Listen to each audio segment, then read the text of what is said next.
Ini mengindikasikan tingginya praktik suap dan korupsi di sektor publik.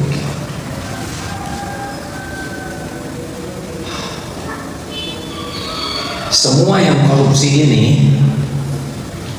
adalah orang yang pernah sekolah,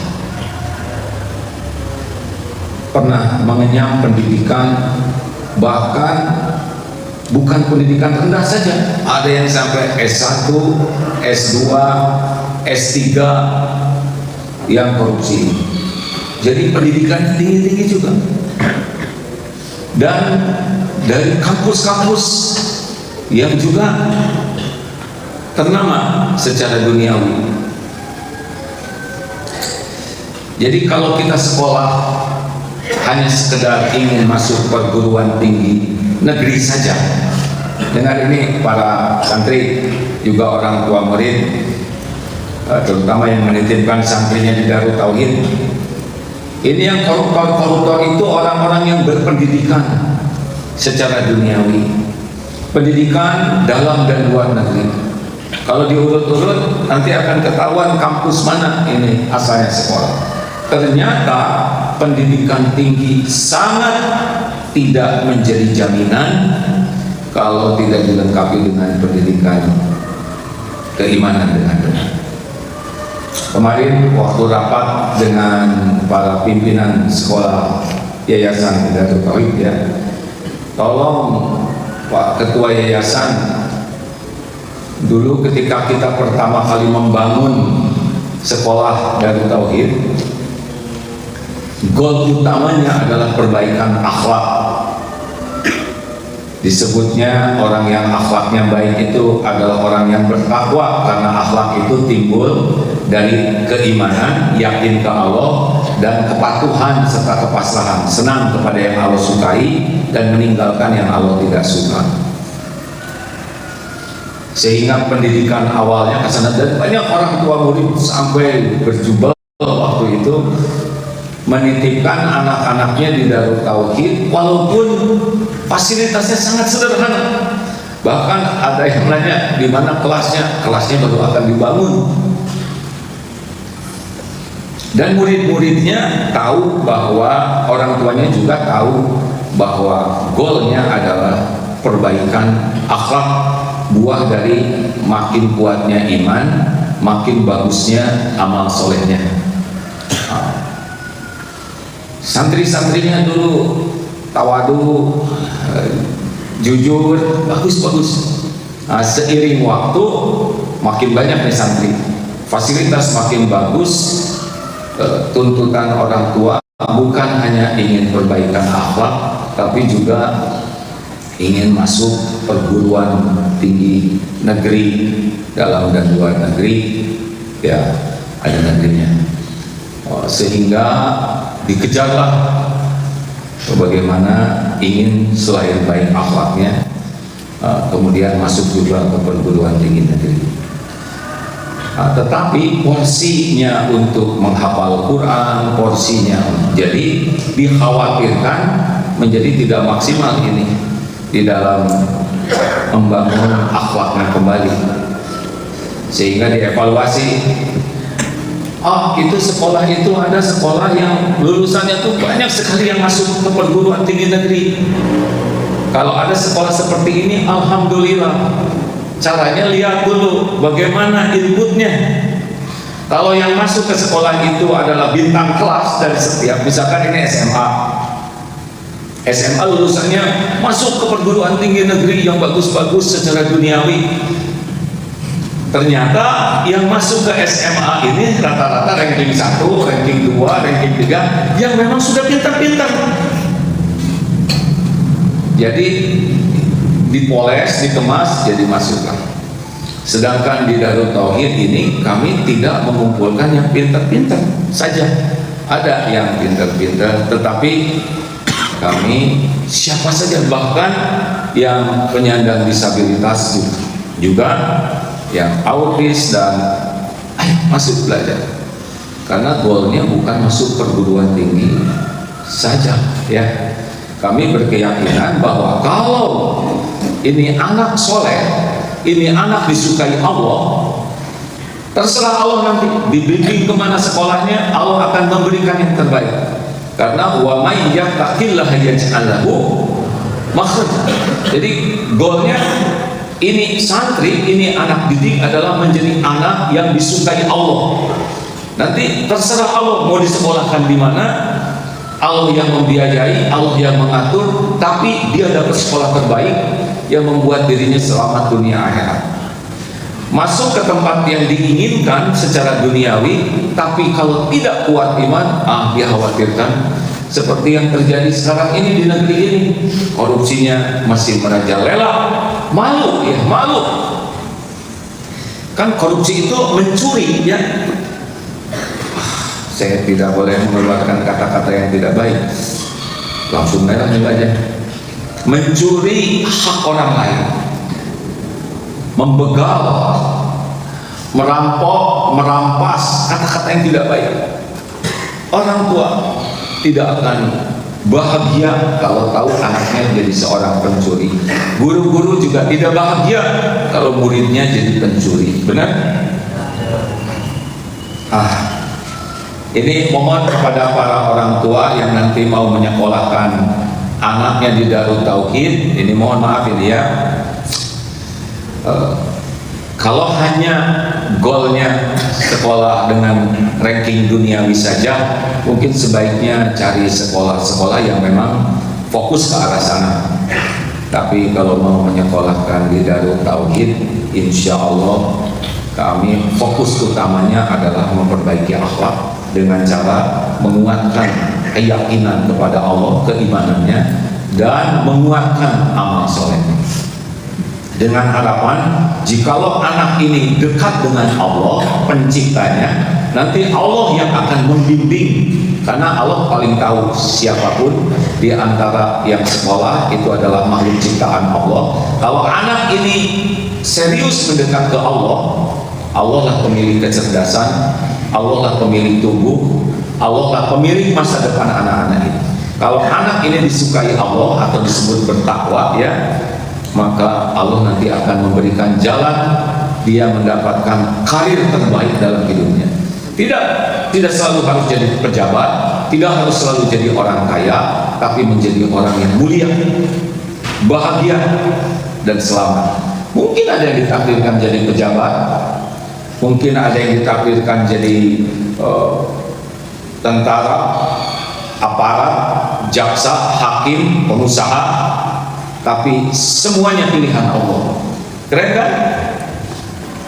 Yang jadinya itu penuh kehormatan, hidupnya bahagia karena punya iman dan amal soleh, hidupnya mulia karena mendapatkan takdir, jabatan, posisi itu benar-benar Allah yang mengatur.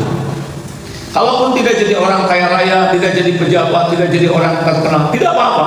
Dia menjadi orang yang bahagia, menjadi orang yang mulia dan selamat karena iman dan amal soleh. Begitulah, karena ada mulai orientasinya lebih kepada pengen masuk perguruan tinggi. Kalau ini saja maka tidak bagus. Harus dibekali masuk ke sekolah terbaik dengan iman yang kuat dan amal yang diterima. Setuju tidak nih? Ya, setuju. Ustaz Edi yang diamanahin mengelola ini, pegang ini baik-baik ya. Ingin dari awal, jadi orang tua juga sudah tahu. Kalau hanya sekedar ingin mengejar ranking, mungkin sebaiknya cari sekolah yang memang khusus mengejar ranking seperti ini. Tetapi kalau ingin mencoba anak yang menguatkan imannya, nah di antara pilihannya mungkin boleh salah satunya di Darut Tauhid. Itu pun sarannya harus istiqoroh dulu, karena bicara seperti ini mudah, tapi prakteknya harus lewat upaya yang kuat. Baik, nah bagaimana hadisnya tentang jujur? Nih santri, apa karakter baik yang harus dibangun di Darut Tauhid ini, apa namanya? Karakter baku. Pegang ini Ustaz Edi ya, akan dites terus tentang karakter baku ini. Baiknya apa? Ikhlas, jujur, tawadu. nanti akan ada terus-menerus digalakan kantin kejujuran. Keikhlasan, kejujuran, dan kerendahan hati ini menjadi pilar utamanya. Ikhlas itu artinya santri tidak musyrik, tidak menyekutukan Allah dengan siapapun. Goalnya adalah mukhlasin. Mukhlasin ini adalah hamba Allah yang dikaruniai keikhlasan sehingga setan pun tidak mampu untuk memperdayakan. Keren kan? Jadi orang yang setan juga tidak mampu memperdayakan. Kenapa kejujuran jadi pilar kedua? Karena lawan dari jujur adalah munafik. Munafik itu kerak jahanam, nauzubillah. Ada munafik akidah, dia ngaku Islam padahal hatinya tidak Islam. Ada munafik amal, dia Islam tapi punya sifat munafik. Ini hadis Sahih Bukhari, hadis Bukhari, riwayatnya dari Abdullah bin Mas'ud radhiyallahu anhu, dan Sahih Muslim juga. Rasulullah sallallahu alaihi wasallam bersabda, "Alaikum bisidqi." Hendaklah kalian jadi orang jujur, selalu jujur. Alaikum bisidqi. Ini sidik ini lebih dalam dan lebih luas dari sekedar jujur ya. Jadi orang yang benar, niatnya benar, ucapannya benar, perilakunya benar, hatinya benar. Alaikum bisidqi, hendaklah kalian jadi orang yang selalu jujur. Fa inna sidqa, karena kejujuran yahdi ilal bir, karena kejujuran mengantarkan kepada kebajikan-kebajikan. Jadi orang yang jujur, selalu berusaha jujur, dia akan jadi orang baik, mudah menjadi orang baik. Fondasinya jujur. Fa innal birra yahdi ilal jannah, dan kebajikan menuntun kepada surga. Wa ma yajal rajul, dan tiadalah seorang berusaha jujur ya, yasluku wa yataharras sidqa, ya, dan berusaha sungguh-sungguh untuk jujur, hatta yuktab indallah sidqa, hingga dicatat oleh Allah menjadi orang yang sangat jujur. Inilah sidik. Ingat ya, orang yang diberi nikmat itu yang pertama apa? Nabiyyin, yang kedua siddiqin, tiga syuhada, empat sholihin. Jadi ini nabiyyin sudah tidak ada lagi nabi, yang ada adalah tinggal yang tiga tadi, siddiqin, syuhada, sholihin. Tapi rankingnya siddiqin inilah yang tertinggi. Makanya ini yang harus kita kejar. Jadi harus ada ya taharras sidqa, yang ada upaya untuk terus sungguh-sungguh. Artinya tidak sekaligus, ini ada perjuangan terus nih. Bicara berusaha jujur, lagi dagang berusaha jujur, ketika ditanya harus jujur. Kejujuran ini tuh harus diperjuangkan. Jelas? Ya taharras ini benar-benar, ya taharras sidqa ini benar-benar harus selalu berusaha untuk jujur, karena keadaan itu berubah-ubah, situasinya berubah-ubah, dan orang-orang yang nanti siddiqon ini adalah orang yang memang komitmennya sangat kuat. Saya sepanjang hidup akan jadi orang yang jujur, terpercaya sampai saya mati. Gitu ya. Wa iyyakum wal kadhib. Ini lanjutannya.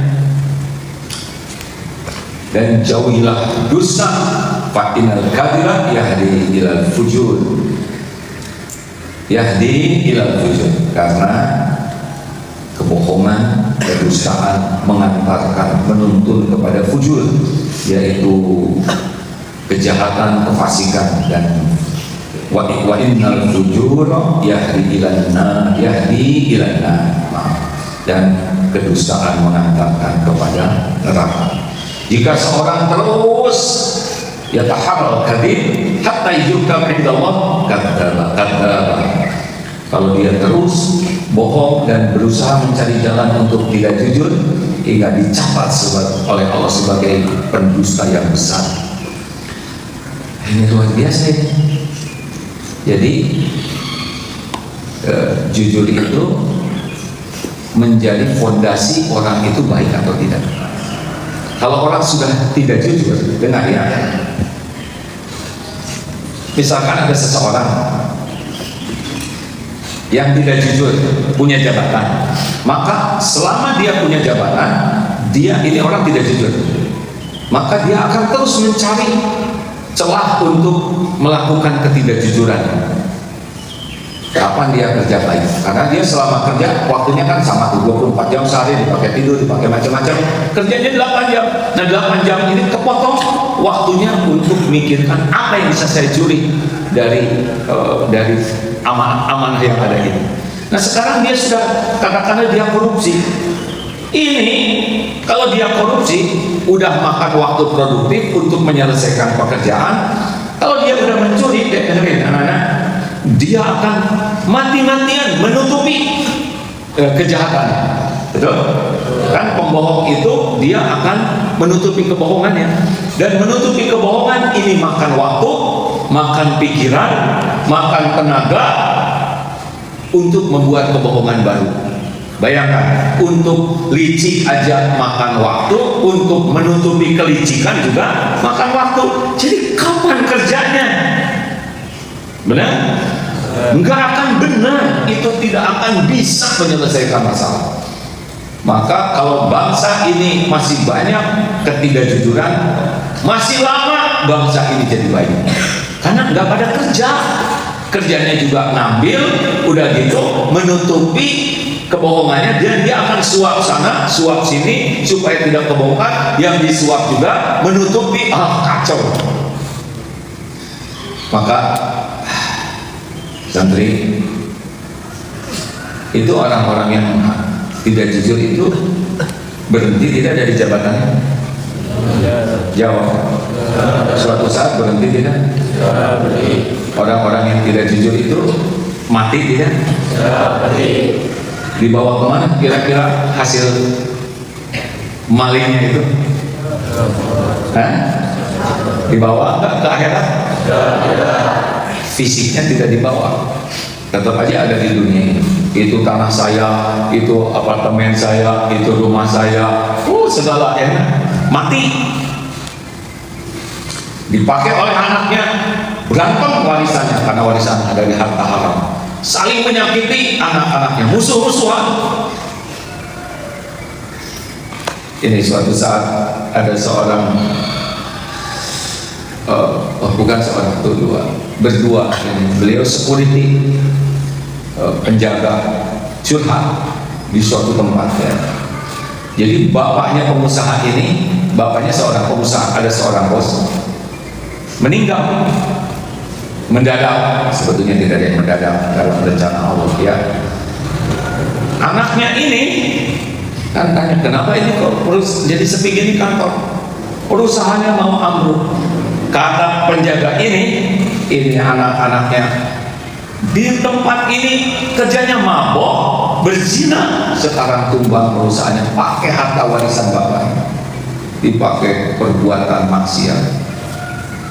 Di mana dikuburnya nih si bapak kasihan betul? Gimana di akhirat nanti? Mati, semuanya mati. Kita juga mati. Para koruptor mati, orang jujur juga mati. Bedanya, orang yang jujur oleh Allah dibahagiakan di dunia ini. Mungkin tidak banyak hartanya, Allah pilihkan yang cukup-cukup saja, tapi bahagia, mulia, dan selamat. Ini ceramah ini benar-benar pakai perasaan.